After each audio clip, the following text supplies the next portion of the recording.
Welcome to the Hollywood Raw YouTube page, guys. We're happy to have you here. Make sure you like, subscribe, leave us comments, do all the stuff. What are you waiting for? Let's go. I got a drug addiction to feed.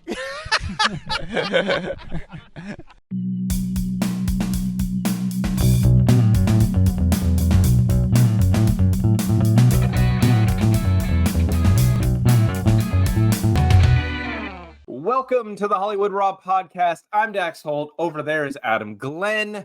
We are back for another week of this random ass podcast that we do, that we talk all about celebrity news, pop culture, anything that is going on in Hollywood that you guys need to know about. Obviously, our Friday episodes we leave for the Raw Rundown. The Wednesday episodes is us talking about our week. I always like to kind of quiz Adam on what the hell he's been doing for the week, because he's sending me pictures of him with celebs, and like not little celebs, like Oprah Winfrey and just random people he keeps sending me over. So I want to.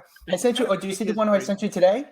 Yeah, who was that again? It was, did you not see? That's the thing, is I didn't know if people even know who he is, and I've seen him before. I never met him, but yes, the tennis players, Roger Federer, right? Roger Federer, one of the best tennis players ever, the GOAT. A huge star, but I didn't know if people would know who he is. I was waiting outside. Hold on, we'll get to that. Okay. Chill out. Chill your ass out, Adam. You know how this rolls. We don't get into your stories until after we read someone's review, because they took the time to go onto the Apple Podcast app, scroll to the bottom, find where they leave a review. They left us a 5-star review, and now we need to read it on air to thank them. Okay? Okay, we can do that. And then we'll get into your Roger Federer, all right? Okay. All right, let me read it. Go for it. This one comes from Frida, 1998, 5 stars. The headline is "Makes My Work Mornings Fun." It says, "I absolutely love the Hollywood Raw podcast. I listen to it while getting ready in the morning before I work, and it always makes me laugh. I like hearing the honest, no-filter opinions and hilarious and entertaining stories from Dax and Adam. Thank you for keeping it real and making my mornings more lively. Hell yeah." Well, that is our objective today, and we're going to try to do that again, just like we do every Wednesday. So, Frida, thank you for leaving the review. Really, really, really, really, really, really, really. Oh, by the way, Adam, appreciate it. Yes. We got the 2 people that made the 1,000th review. They hit us up. No way. Yes. So, wow, my camera looks totally fuzzy today. They hit us up in IG, in our DMs. So after we're done recording this, let's film a video thanking them like we promised on the podcast, and send that out to them. We could do that. We owe them, because the best thing to do to support this podcast is reviews. Crazy. We got 1,000 reviews. Not that easy to get reviews, people. But it's also not everyone listens to podcasts on Apple, and that's kind of where we kind of do. You know what else we got? Apple. We got a really shitty message on our private Facebook group. Did you see that this week? So tell us, read the message. Let's do it. Let's might as well throw it out there. I got to pull it up though, so you talk for 1 second while I pull it up. Okay. We have this private Facebook group called Off the Record, where you guys talk to us, we talk to you. It's a really, real fun community. Everyone's pretty nice except this one person. There was a review left, and sometimes when people leave like a weird or random comment, I send it to Dax. Like, did you see this? Because I don't see everything. I don't get notifications regarding our Facebook group. Yeah. So I, once a day or twice a day, I could try to do like the mornings and afternoons, check our Facebook group, and someone left a message. And Dax, do you have the message? I will read the message. It says, "Guys, please come up with something new. Rehashing stories that have been covered by everyone under the sun is so annoying. Even the top 10 on Friday is boring. If you listen to TMZ or any pop culture podcast, you've heard it all by the time you guys get to it on Friday. This podcast used to be so much better. You now both work full-time jobs, but come on, grab your old friends from the industry and have them come on and tell stories. That would be more interesting to listen to than the crud you just put out. Exclamation point, exclamation point, exclamation point, exclamation point." Thoughts? Thoughts is, at first I was like, damn. I know, that was tough to read first, listen, but I will say that the Facebook group is there for feedback, whether it is positive, negative. I like feedback. At the end of the day, I would like to hear if you guys like a podcast, if you don't like a podcast, if you like a topic, you don't. But I also kind of wrote back and I said, look, most times I don't like to write back to like super negative stuff because I'm like, what is that going to do? It just makes me mad. But I wrote back and I said, look, at the end of the day, you forget we do this for free. We do because we want to entertain all of you out there. We want to have fun. And we have learned over the years that no matter how big the celebrity guest it is, how like noteworthy the topic is, or any of it, someone will always be annoyed with us. Someone will always shit on us and leave a crappy comment or leave a bad review because of one episode. Like the amount of times I can go in and we get, we obviously have worked really hard for these reviews. We say one thing that pisses someone off. They go in and leave a 1-star review and say how shitty we are for one comment. And I'm like, this is a podcast as a whole. Please look at it like that. You may not have liked that one episode, but at the end of the day, we are trying here, people. It's trying. And honestly, we just do topics that, honestly, like you and I just like, we like discussing this thing. And then we kind of throw it out there. And if you guys like to roll with us, that's great. If not, it's okay too. But it's so funny. Like I try to explain to people in my life, Dax, I get so many shitty comments to me. Not just on the podcast. I mean, I'm saying just in general, Instagram, YouTube, TikTok, people will say pretty mean things. And if I'm getting it, I can only imagine what people like in the Kim Kardashian, Brad Pitt level are getting. I mean, they get bashed all the time for doing nothing. So I don't know about you, Dex, but I become sort of immune to that stuff. How about you? Mm-hmm. I have very thick skin. And what was funny was I'll read a comment like that. For me, it will bounce off and I'll be like, yeah, whatever, because again, like you said, I've been told a lot of terrible shit being in front of camera, working at TMZ, all of those things. But you know who was more offended by that comment? All of the people in the Facebook group. That was true. And I appreciate the Facebook group because they stuck up for us, especially with, I mean, listen, the person has the right to their opinion. If that's their thought, that's fine. I mean, honestly, like this is, however, like, I don't know. Our Raw Rundown does very well for us, and that's the thing. Like that is probably has become our most popular episode of the week by far. Is for the people that don't listen to the multiple podcasts out there that aren't paying attention to every website. They find the Friday episodes really interesting. I've never really heard someone bash our Friday episode, and wow, you guys came to our I don't want to say rescue, defense. But you guys. Defense, yeah, you guys came to our defense and blasted this person. And listen, I if the podcast isn't for you, I'm sorry. Go find another podcast. That's all I can say. Yeah, no, it is what it is, and we do. No need to make us feel like shit. Just go enjoy another podcast. The only thing that is an issue with the Raw Rundown is the thing about news. As soon as you do a story, it keeps getting older and older and older. So, for example, and this happens almost just about every week recently, Dax, we record an episode on Thursday for the Friday Raw Rundown because we have to edit it. And by the time the episode comes out, there's already some newer stories that came out that are sort of big or getting popular or have a big name or have some buzz that's doing well.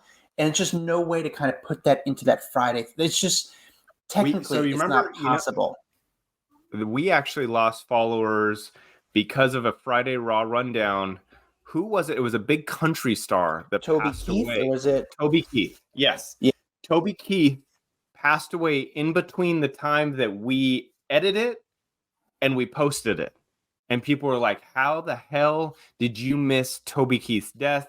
That is so disrespectful. I'm not listening to the podcast anymore. I'm like, it is really hard to get this past week. Justin Bieber, Haley, and Justin announced their pregnancy in between the time that we had recorded and the time that it was going up. And we had to like do a last second record, throw it in like as quick as we could into a promo spot. We used a promo spot rather than it actually being in the actual episode just to have it in there because we didn't want to not have it. And sometimes it's like a hack job. Didn't even make the YouTube version. Well, I got bashed this past week's episode because one of the stories was about Harvey Weinstein. And the person said, especially at 27 minutes, I said, I don't know which ones he slept with, but he's been very successful when speaking on women he's raped. I mean, yeah, he's You know what? I'm actually now reading it again. Yeah, he's been successful. He's slept with girls. He slept with a lot of women. He was successful in doing it. That's what his move was. His move was to get girls work and to give them parts, and he was successful at that. And it's terrible that he was successful at it. I have no problem saying that he was successful at doing this to women. It's not Being everything a creepy old fuck. He was yeah. successful at being a Was it creepy old fuck and the using his person? power in a negative way. So the person writes he was successful at being a rapist, I guess? Question mark. And no, he just kind of rapist. No, he hung carrots in front of people's faces. I'm saying that not realistically. I'm just saying like it was.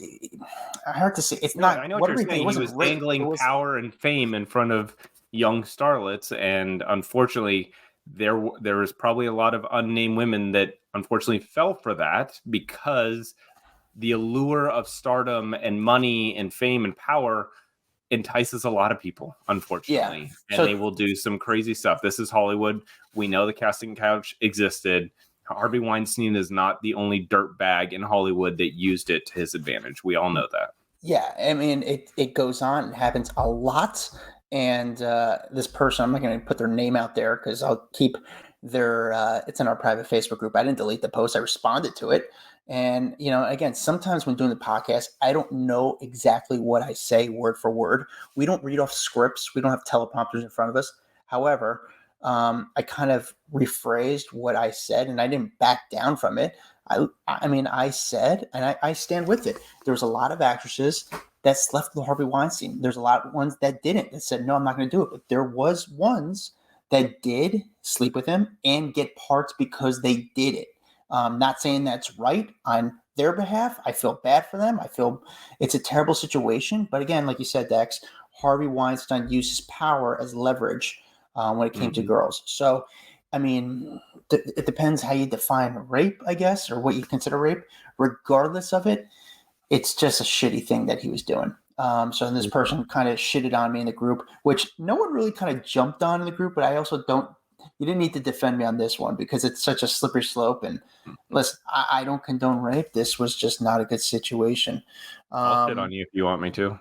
Yeah, you can do that, Dex. I don't mind you. I'll go to the private Facebook group and just crap all over you. Have no fear. How are you feeling, by the way? You had hernia surgery. You had a stomach hernia, not like a groin hernia. So I actually put out a video on social media. So if you guys want to see the disgusting aftermath of what hernia surgery looks like, plus what the hernia looked like before I got it fixed, go to my Instagram page and you'll see. I kind of walk you through exactly what happened. But essentially golf ball size hernia that was coming out between my upper abs. It basically had I think I had some kind of tear or hole there most of my life, but over the last year it really ripped through and my intestines were kind of like poking out. It was pretty gross looking. And they went in and essentially sewed them up, but they went in through 4 ports or 4 holes in the side of my body, and it looks like I literally got shot up. But yeah, if you can see that on my Instagram. I'm just sore, dude. I'm really, really sore. It feels like someone has been punching me right in my upper stomach just repeatedly. And then now everything you do, you use your ab muscles. Everything. Yeah. Think about like, how do you lay down in bed without using your abs? How do you sit up in bed without using your abs? Like everything uses your stomach muscles and your core. Yeah, no, I get it. I actually had a hernia in the groin area. I got it years ago, and it was gnarly, dude. It was like a golf ball, like you said, sticking out of like my my right side, like my pubes would be. I don't know what to say. God. Like, yeah, is that bad? I don't know, but we'll go with it. Okay. So it was sticking out, and then here's the craziest part is, Dax, I was like 24, 25 at the time. And I just got rid of my health insurance because I was healthy. And I was like, I'm going to get rid of my health insurance. I'm a healthy guy. I don't need it. I was paying money out of pocket. I was paying money out of pocket at a time. And then all of a sudden, 3 weeks later, I get a hernia, and you can't go on to insurance with a pre-existing injury, so I had to like sign back on health insurance and wait 3 months until I was able to get the surgery. So for 3 months, I had to wear like this jock strap that would hold my intestines and push my intestines back, and it was so gnarly to look at because, dude, I'd be with a girl, and there's nothing more embarrassing than pulling down your pants and she sees you're wearing this jock strap. Like it's like what? Sorry, I'm just holding my intestines in. Don't worry about this. Oh, so embarrassing. And then here's the weirdest part is when you get that surgery, like I didn't even think about it, but I did the hernia surgery. It's, maybe an hour or something like that during the day, but you wake up and they shave your groin area. So I woke up and I was like, it seemed like I woke up from like a frat party and something happened. Like also, I didn't even realize they do that and my groin was They did mine while I was awake. Oh, did they? The nurse came in. I was like, this is on my upper stomach. She's like, we're going to need to shave you all the way down. I'm like, I don't understand why. Like, okay. The whole thing was crazy. Yeah, no, talking about right now. I know. People are like, why are you talking about shaving your pubes? But I remember just waking up, out of surgery and having no pubes and like, what the hell just happened? What'd you guys do to me? Like, so excuse me, someone played a party trick on me. Not cool. Not cool move. Can I say one thing though, that this whole experience has had a very positive thing. So I put up this video. I showed what it looked like. I talked about it. I've had 5 friends reach out to me within the first 5 hours of that video being posted and said, hey, can we talk? I think I have the same thing. And I didn't know what it was. I've never addressed it. And now I think what you had might be what I have. And so got on the phone with a couple friends. Hey, does it hurt? What does it feel like? How long have you had? Like they're asking me all the questions. And most of them, I think they also have the same thing. So at the end of the day, I'm like, hey, if that video helps 5 of my friends or 10 people that I don't know decide to go get checked out and realize that they also have hernias that they need to get fixed, like, dude, it was worth it. Same thing when I had my shoulder surgery and I had the melanoma, just talking about it and showing people, these are the types of moles you need to look out for. This is the type of skin abnormality that, you should throw up a red flag. People were telling me they were getting their skin checked. They were going into the doctors. And I'm like, dude, if I can save a life for putting up a social media post, how cool is that? Yeah, I mean, I don't think I saved a life by posting my Roger Federer photo today. No one's do better, Adam. Do better. Yeah, I got to do better. So I met Roger Federer today. Diseases and stuff. Okay. Yeah, I took a photo of Roger Federer today. He wasn't bad. Listen, he took a photo of me. He was nice enough. I don't think he necessarily wanted to, or like that's like his thing. But they guard him pretty kind of. Like the people around him kind of keep him very like secure. Like they just want to they want to please him so much. And it's so funny, dude. So right now in New York is it's upfronts week, and I'm telling you, these publicists have to get better lines because there's a lot of fans in town this week. They want to see their favorite stars on the TV. So, and if you don't know what the TV upfronts are, basically every single network from Netflix, Amazon to Hulu to ABC, Fox, NBC, they all do these showcases where they show their new shows that they're bringing to the network, and they make huge presentations about it.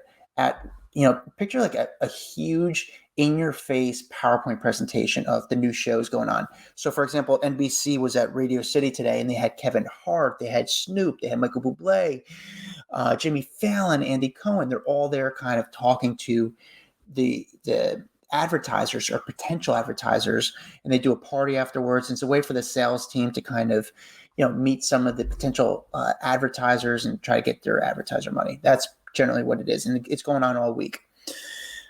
So when these celebrities are walking out, it's so funny. Like it was Olivia Culpo. Actually, no, it was Joel McHale. And Joel McHale is like Joel McHale. Actually, we'll get back to Joel McHale. It was like Olivia Culpo. And people like, hey, Olivia, can I get a photo with you? And the publicist is like, I'm sorry. She's got to go. I'm sorry. She's got to go. She's got to get out of here. And she's like stopping for everyone. And I'm like, guys, you think that the first line that everyone said, she's got to go? Like, think of something new to keep her moving forward. She doesn't She's got have to go. diarrhea. She's got Yeah. diarrhea. She needs to Sorry, she's go. got diarrhea. Sorry, she's explosive diarrhea.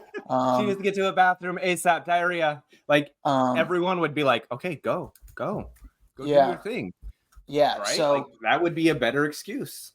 but it's so funny. Like everyone uses the same like, I'm sorry, they gotta go. Sorry, they're in a rush. They're in a rush. They gotta go. So I saw Olivia Culpo, which very pretty in person, very nice. I saw today. Also, I saw Joe McHale and Anthony Anderson, both great guys. How Like was those are Joel? The one time I awesome. ran into Joel, which was at where was that? Oh, Dr. Drew's birthday party. His Oh, he I was think there. 60th birthday party or something. I ran Oh, that's into cool that he Joel. went. Theo Vaughn was there.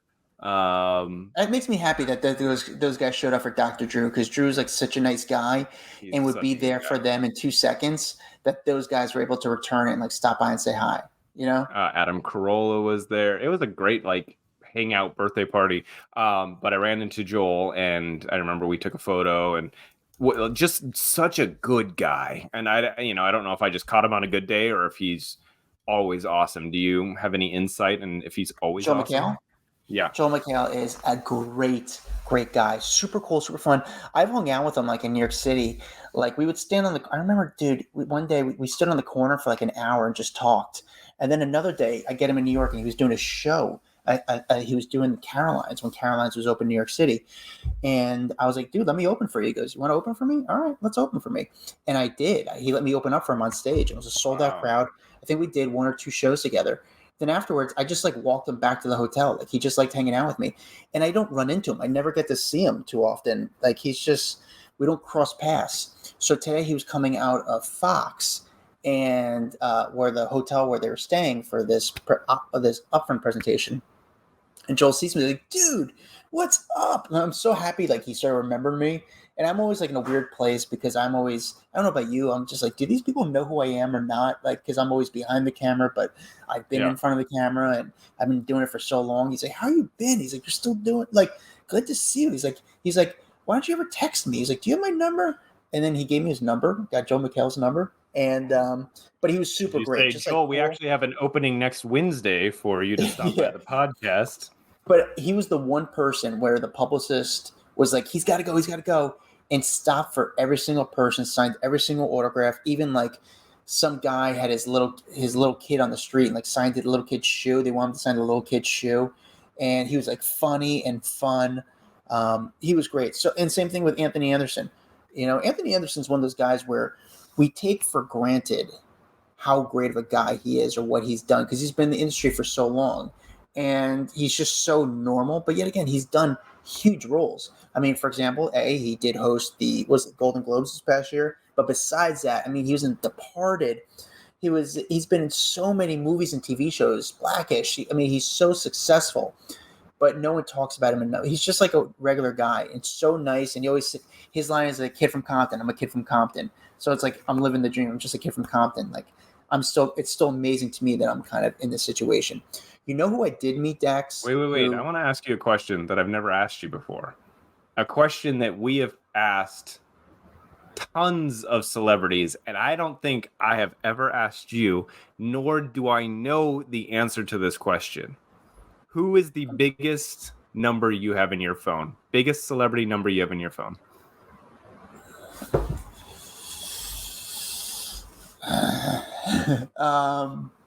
Is it a number I use? I don't know. Biggest number in your phone. That's all I asked. Biggest number I have. It's going to get weird. Okay. It's going to get weird. Weird with you.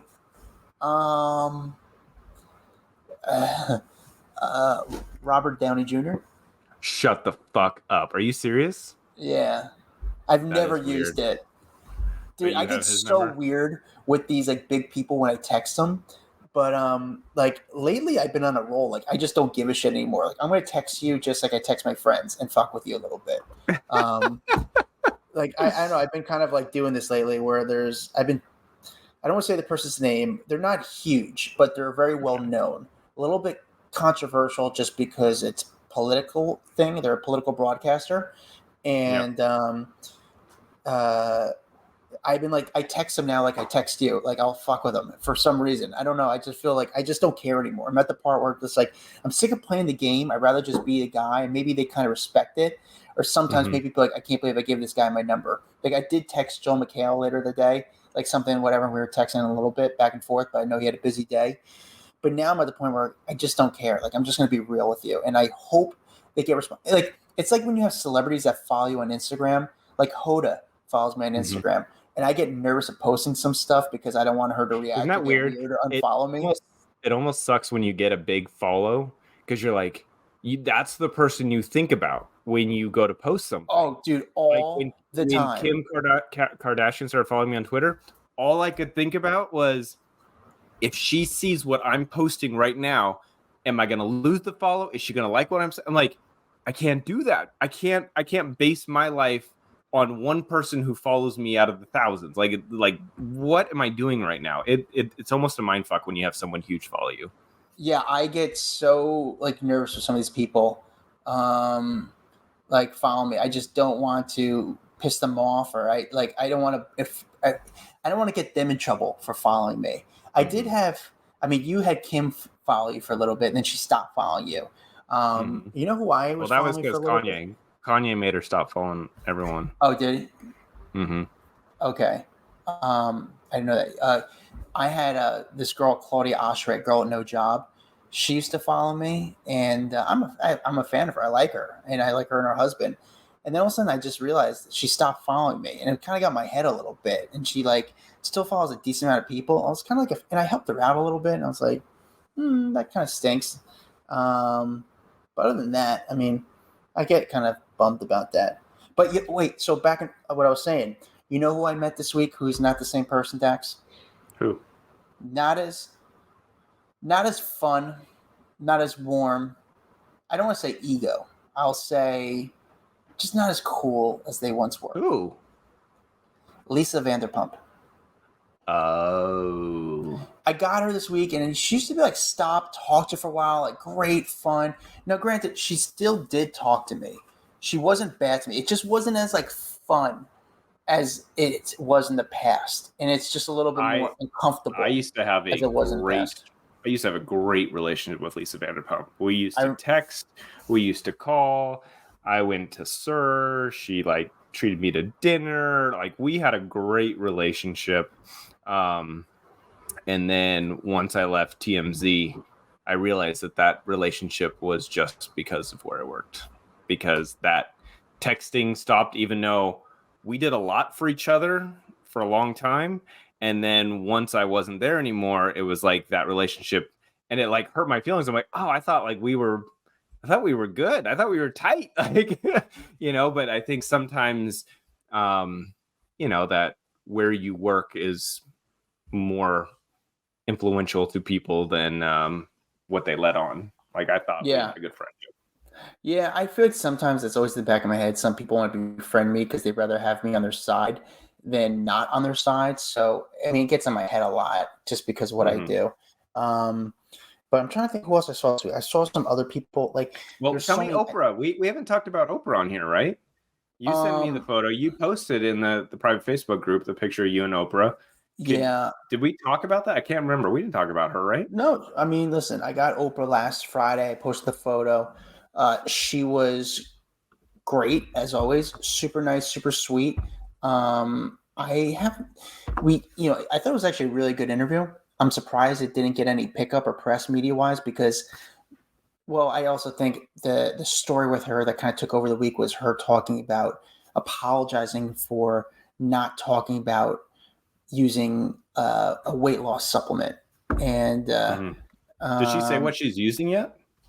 No, she has not. She hasn't mentioned the exact thing, but people obviously think it's Ozempic, which, she was using some sort of weight loss supplement or drug, not illegal drug, but and she never talked about it. So that became the big news story. But I asked her 3 good questions. You've done it all, but what was the point of your career where everything changed? When you became Oprah? The biggest decision I made was deciding to leave Baltimore, Adam. I could not, but if I hadn't made that decision, nothing else would have happened. And everybody else except Gail said, you're going to fail, you're going to fail, you're going to fail. But that was the biggest decision. You're still doing amazing. Obviously, 7 years old, you're still crushing it. It's retirement. Is this something for you like you just never want to do? It's not a word that you incorporate into your life if you want to keep being vital and if you want to have meaning in your life. So you might retire from one job, but you move to something else where you can be more useful and where life has more meaning. Last question. Yeah. Obviously, being Oprah, there's so much pressure. You're on such a high pedestal. We love you. Everyone supports you. How hard is it being Oprah? It's not hard at all. Really? It's the most fun in life. It's not hard at all. So, Yeah, which I feel for her, because I do feel for her, because I do think everything she does gets judged by people. And Oprah's 70 years old, looks incredible. She looks so good. Probably this is, I feel like, the prime of her life. She looks so good. And you know what it is? Not her weight. It's she looks happy. Like, you see the genuine like happiness that, I don't know if it's just she struggled with her weight for so long and she's achieved where she wants to be. So there's like a different glow coming off of Oprah right now where she deep down seems happy. And that to me is like one of the most attractive qualities anyone can have, is just happiness and like that lightness.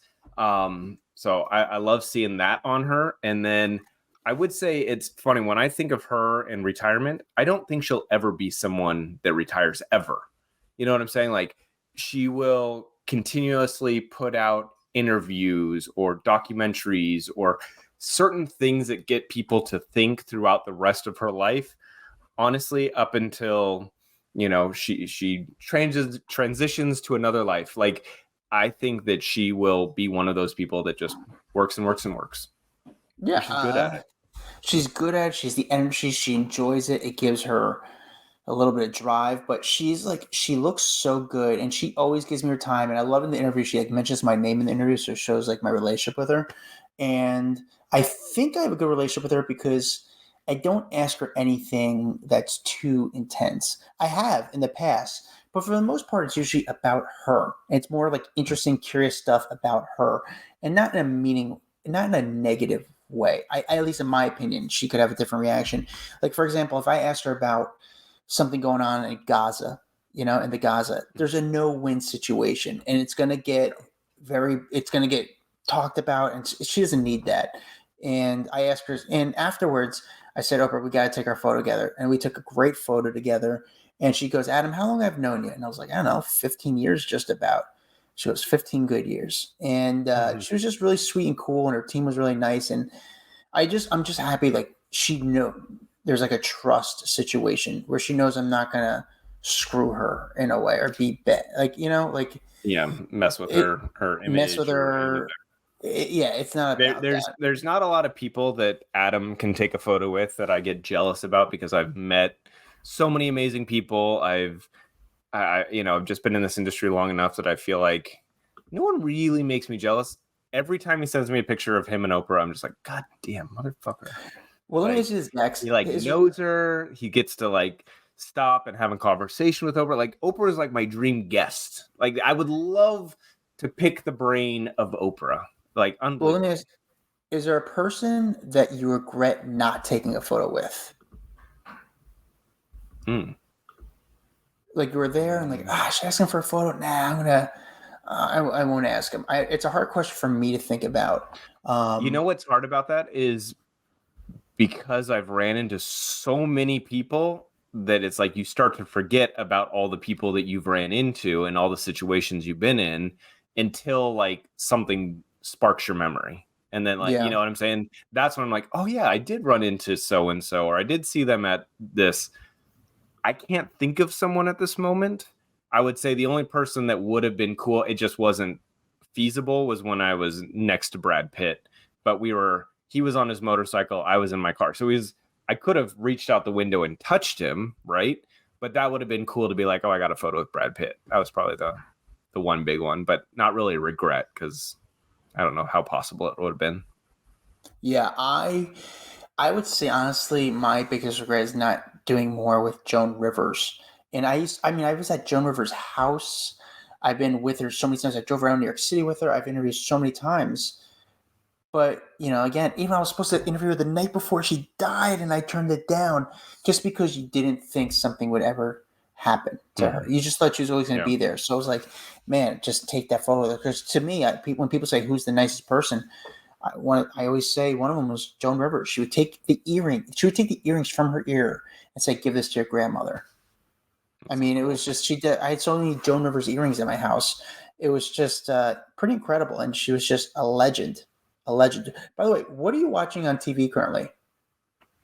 We're Twin Flame Universe or whatever that thing is. That Twin Flame. Netflix documentary on the crazy cult where people are trying to find their twin flame, but really just kind of being bamboozled into giving up money to these two people that have started a Facebook I guess group that is like, how do you find the twin flame? Is basically someone who is the perfect match for you in the universe. They are your twin flame, and you are out there to find them, whether they're a man, woman, whether they're already married with someone else, or they're dating, or they've got a child, or whatever. If they're your twin flame, you have to do whatever you have to do to get to them. It is crazy, such a weird documentary. My wife and I get into weird documentaries, they're just fun to watch. And I heard about this one a while back, probably almost a year and a half ago. I heard about it and just never got into it. I saw it come up on my Netflix and I was like, ooh, let's watch this. We just finished something else, so it was time to watch it. Netflix is something about Netflix is so good where whenever Netflix has a show, everyone talks about it. Everyone talks about a brand new show on Netflix. And it's funny because I'll be at, for example, I was at this ABC thing, and they have their new shows oh, here's The Rookie. I'm like, who talks about The Rookie on ABC? Who talks about Abbott Elementary? I'm sorry, but ABC, when they have a new show, nobody cares. But when Netflix has a new show, everyone talks about it. It's the coolest thing. People are still into it. Are you going to go get Paris and Nicole for the Peacock up front? So because that's a big deal that Paris and Nicole are bringing this back together. And I don't know if it's Simple Life 2.0. I don't know if it's just them hanging out. I don't know what it is. I think there's a genuine, massive curiosity around these two and what the hell they're doing together. So they surprisingly are not. I don't think they're doing the upfronts. Well, maybe they are. Why would they not? If Peacock announced that they're going to be on Peacock, that would be Peacock is crazy NBC, dumb for them not to do something.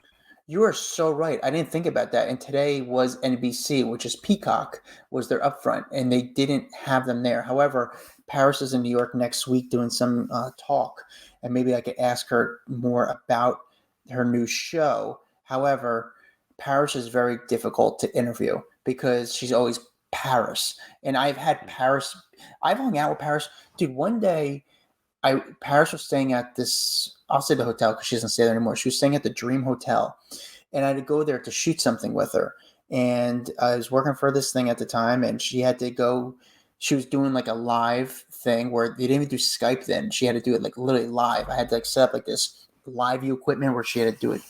And I was in her hotel room, and it was just me and her in her hotel room. She had a suite, but the suite was really small. And I just basically hung out with her for an hour and a half, just bullshitting with her. I was like, she was cool. She was talking how we talk. But then when the camera goes on, she goes into the character Paris. And she's very nice. She's very cool. She's very nice. I would love to go out with her and have fun with her and hear her stories. But and know who's also very nice? Her husband's very nice too, Carter. Very nice. Think guy. About the people love obviously to hate Paris too, but think about how far ahead of her time she was in regards to just even having a character. Think about all the people on reality TV today that they're character driven. They are either the villain or the hero, but people play characters on reality TV because you need that strong personality. She invented that years ago. You know what I'm saying? I've talked to Paris numerous times. I've hung out with her at different parties and events. She's the coolest chick. But you're right. There's Paris off camera and Paris on camera, and she clicks into it. And it is so well done that, I mean, how did you know that before reality TV really became reality TV? Like, I don't know. You got to give her credit for being able to keep this thing going for so long. Yeah, I mean, that's part of my, I shouldn't say beef, but sort of upset with the industry and the system that people don't give people like a Paris and even Kim Kardashian enough credit. For Kim to do, we like to shit on Kim Kardashian, but no one gives her flowers more. No one appreciates her more. Even the way she deals with her kids, the way she dealt with Kanye, the way she dealt with her relationships, business. I don't think people credit her enough. Instead, we always like to throw anger and hatred and jealousy on her. Same thing with Paris. Like, Paris was she was a comedian. She was like this female Pauly Shore in a way. And it's just, and I was like, dude, what she's doing is hysterical. What she's doing is funny. And here we are more than 20 years later saying, that's hot. That's hot. Well, what she's doing is entertaining, and that is the biggest thing. People want to be entertained, and Kim and Paris have consistently entertained us for the last 20 years of our lives, and that is not an easy thing to do. It's not. And that's the one thing, like we said last week in the Raw Rundown, one of the things I'm most excited for on this show is to see Nicole Richie, to see if she's still funny. Does that sound weird? I want to see if they're still funny. I'm sure. Well, yeah, some of these people, like, that's just who they are. You know what I'm saying? And I think Nicole Richie can be that person, and I don't think that's changed. We just don't see it because it's not on TV like it used to be. Yeah. No, I miss good TV, but that is our Raw. That's our episode. It's not a Raw Rundown. It's a Hollywood Raw. It's our Raw Wednesday episode. Yeah, that's our Raw Wednesday episode. I appreciate you guys hanging out with us. It's a late night for me. I got to get up early. Dax is just sitting there. He's like, yeah, I'm going to go watch TV now. I'm like, yeah, I'm losing an hour's sleep now for hanging out with you and talking with you. Well, thank you. I enjoyed this last, 45 minutes of hangout time with Adam that I don't always fun, bud. Thank you. Always fun, Dax. And thank you guys for watching. If you're watching on YouTube, make sure you guys like and subscribe down below. If you want to give us a hang and a follow on our private Facebook group called Off the Record, jump on there. It's a really cool chat. We also are on TikTok. We're on Instagram because, we're trying to stay cool. Follow me at Adam Glyn. Follow Dax Holt at Dax Holt. We'll see you guys next week. Bye. What's up, guys? If you like that video, there's plenty more where that came from. Make sure you like, subscribe, hit the bell so we can just feed you all the goodness daily. Hurry up. Come on, let's go.